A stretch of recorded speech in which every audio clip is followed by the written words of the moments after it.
Sir Revanth Reddy గారు చంద్రబాబు గారు డైరెక్షన్లో వర్క్ చేస్తున్నారు. చంద్రబాబు గారు మనుషుల్ని ఎక్కడ తెలంగాణలో కీ రోల్లో పెడుతున్నారు అని చెప్పేసి మాజీ ఎమ్మెల్సీ కవిత గారు అయితే విమర్శించడం జరిగింది సార్. మరి ఆమె యొక్క వాక్యాలు మనం ఏ విధంగా చూడొచ్చు సార్? నిన్న ఆమె ప్రెస్ మీట్ పెట్టి రేవంత్ రెడ్డి మీద, సీఎం రేవంత్ రెడ్డి మీద అనేక విమర్శలు చేసింది. అందులో ప్రధానమైనవి ఒకటి, రేవంత్ రెడ్డి రాష్ట్ర గీతం గురించి మాట్లాడే అర్హత రేవంత్ రెడ్డికి లేదు. ఆయన ఎప్పుడు కూడా జై తెలంగాణ అని కూడా ఆయన నోట్లో నుంచి రాలేదు. ఎప్పుడు కూడా ఆయనకి ఇప్పుడొచ్చి రాష్ట్ర గీతం మేము పెట్టలేదని మా మీద విమర్శించే హక్కు ఆయనకి లేదు అన్నది ఒకటి. రెండవది, తెలుగు తల్లి విగ్రహం నన్ను పోలి ఉంది, నా రూపంలో ఉందని చెప్తున్నారు. ఏం నా ఉంటే తప్పేంటి, నేను తెలంగాణ ఆడబిడ్డ కాదా అన్నది రెండో ఇది. మూడవది, టీఎస్పీఎస్సీ చైర్మన్ కొత్తగా మహేందర్ రెడ్డిని పెట్టాడు. ఆయన గతంలో బీఆర్ఎస్ ప్రభుత్వం ఉన్నప్పుడు డీజీపీగా పనిచేశారు. ఆయన మీద అవినీతి ఆరోపణలు వచ్చాయి. ఆయన మీద తీవ్రంగా దూకుడుతో మాట్లాడాడు రేవంత్ రెడ్డి. అతను అనర్హుడు అని చెప్పాడు. ఇప్పుడు అతన్ని ఎలాగా ఈయన పెడతాడు అనేది నెక్స్ట్ ప్రశ్న.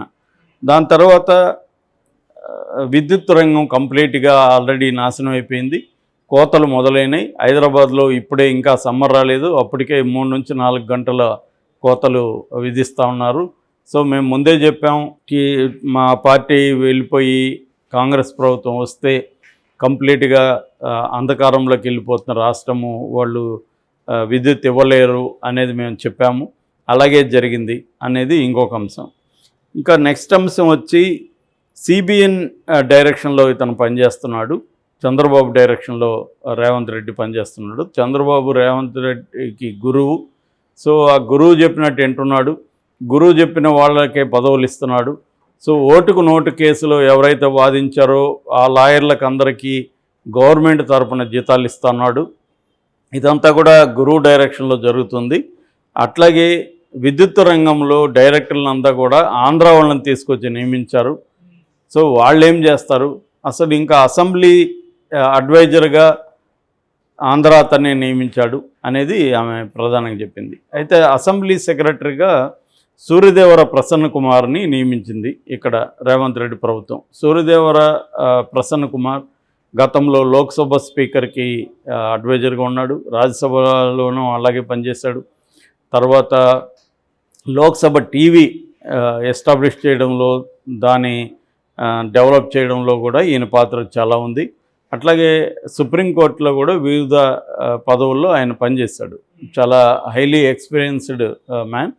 సో తనని ఇక్కడ ఒక అంటే ప్రొఫెషనలిజం ఉంటుంది సెక్రటేరియట్లో కానీ అసెంబ్లీలో కానీ, అంటే లెజిస్లేచర్లో ఉంటుందని ఆయన్ని అపాయింట్ చేసినట్టుగా వీళ్ళు చెప్తున్నారు. దాన్ని అతను కూడా ఆంధ్రావాడు వచ్చి తెలంగాణ దీనికి ఉండాల్సిన అవసరం ఉంది అనేది చెప్తున్నారు. దీనికి సమాధానంగా కొండా సురేఖ లాంటి వాళ్ళు సమాధానం ఇస్తున్నారు. కొండా సురేఖ ఏం చెప్తుందంటే, ఆయన తెలంగాణకే కాదు ఢిల్లీలో కూడా ఆయన అసెంబ్లీకి అడ్వైజర్గా పనిచేశాడు. సో ఇటువంటి ఐఏఎస్ ఈ స్థాయి అధికారులు ఏ రాష్ట్రం అనేది ఇంపార్టెంట్ కాదు, వాళ్ళ క్యాపబిలిటీస్ ఉన్నాయా లేదా అనేది ఇంపార్టెంట్. మనం ఆంధ్ర అనుకుంటే ఇంకా మనకు ఎవరు మిగలరు. చాలామంది ఐఏఎస్ ఐపీఎస్ వాళ్ళు ఆంధ్ర వాళ్ళు ఉంటారు. వాళ్ళని పెట్టకూడదంటే మీరు అట్లా అనుకుంటే మీరు మొత్తం ఆంధ్ర వాళ్ళ వ్యాపారస్తులకే దోచిపెట్టారు కదా. మేఘా కృష్ణారెడ్డి ఎవరు, ఆంధ్ర అతనే కదా. కాళేశ్వరం ప్రాజెక్ట్ అతనికే కదా ఇచ్చారు మీరు. సో మీరు మాత్రం ఆంధ్ర దోపిడీదారులకంతా దోచిపెట్టారు. మేము ఐఏఎస్ ఆఫీసర్ని ఐపీఎస్ ఆఫీసర్ని ఆంధ్ర వాళ్ళని పెడితే మా మీద విమర్శలు చేస్తున్నావు అని ఆమె తీవ్రంగా ఇది చేసింది. అట్లాగే మహేందర్ రెడ్డి, మీరెందుకు మహేందర్ రెడ్డిని డీజీపీగా పెట్టారు, ఇప్పుడు మేము టీఎస్పీఎస్సీకి పెడితే ఆయన పదవి నుంచి తీసేసి ఆయన మీద సిట్టింగ్ జడ్జితో విచారణ జరిపించాలని అంటున్నారు అని ఆమె ఇది చేసింది. కవిత ఇంకొకటి కూడా మాట్లాడింది. అదేంటంటే రజనీ కుమార్ అనే ఆమెని టీఎస్పీఎస్సీ మెంబర్గా కూడా పెట్టారు. ఆమె కూడా చంద్రబాబు మనిషి. ఆమె గతంలో చంద్రబాబు దీంతో పనిచేసింది పార్టీలో. ఆమెను తీసుకొచ్చి ఇప్పుడు పెట్టారంటే క్లియర్గా చంద్రబాబు డైరెక్షన్లోనే చేస్తున్నాడు అనేది కవిత చెప్పింది. అయితే ఇక్కడ మనకి కవిత విమర్శల వెనక ఏముంది అని ఆలోచించినప్పుడు, ఇప్పుడు తెలంగాణ సెంటిమెంట్ని ఇటు కాంగ్రెస్ ఇటు బీఆర్ఎస్ రెండు కూడా మళ్ళీ ఎలక్షన్ ముందు పైకి లేపి క్యాష్ చేసుకోవాలన్న ధోరణి కనబడుతుంది. రేవంత్ రెడ్డి కూడా మొన్న తీసుకున్న క్యాబినెట్లో నిర్ణయాలన్నీ కూడా ఈ వైపుగా ఉన్నాయి, తెలంగాణ సెంటిమెంట్ని రగిలించే వైపుగా ఉన్నాయి. అంటే మొన్నటి వరకు తెలంగాణ సెంటిమెంట్ మీద పేటెంట్ రైటు బీఆర్ఎస్ది, కేసీఆర్ది. ఎందుకంటే ఆయన ఎప్పుడు అవసరమైతే అప్పుడు తెలంగాణ సెంటిమెంట్ని పైకి లేపగలిగే సత్తా ఉన్న నాయకుడు కేసీఆర్.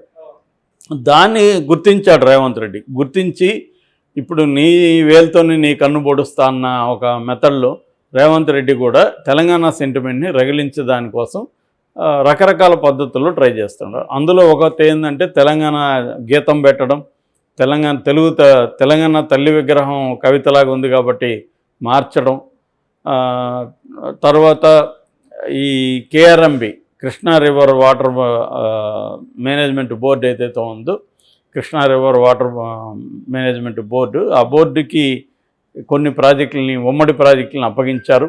దాన్ని బీఆర్ఎస్ అప్పగించింది, కాంప్రమైజ్ అయిపోయాడు. కేసీఆర్ కాంప్రమైజ్ అయిపోయి జగన్తో కుమ్మక్కాయ చేశాడు.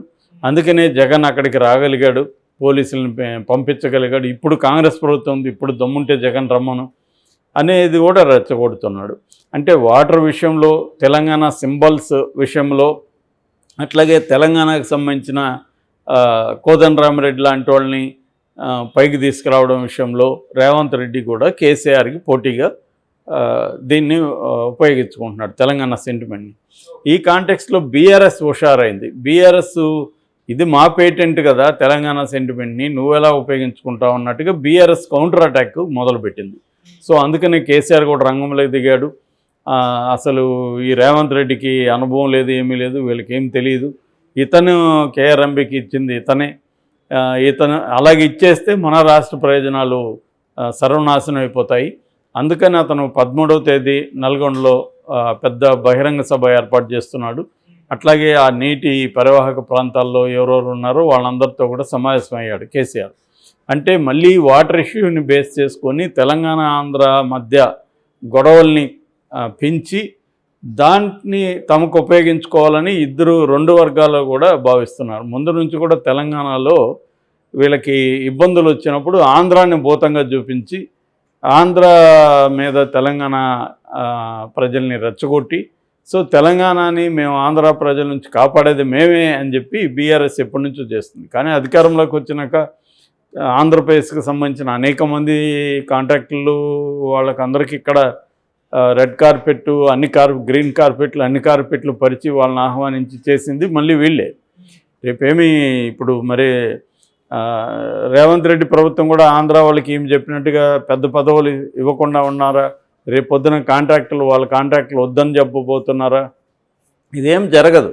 ఇదంతా ఏంటంటే ప్రజల్ని మభ్యపెట్టడానికి తెలంగాణ సెంటిమెంట్ని మొన్నటి వరకు కేసీఆర్ ఉపయోగించుకుంటే నేనేం తక్కువ తిన్నానని రేవంత్ రెడ్డి ఇప్పుడు ఉపయోగించకూడదు మొదలుపెట్టాడు. దాన్ని రేవంత్ రెడ్డికి పోకుండా అడ్డుకోవడం కోసం ఇటు కేటీఆర్, కేసీఆర్, హరీష్ రావు, కవిత రంగంలోకి దిగారు. అందుకని కవిత ఈ విషయాల మీద ఫోకస్ చేస్తుంది.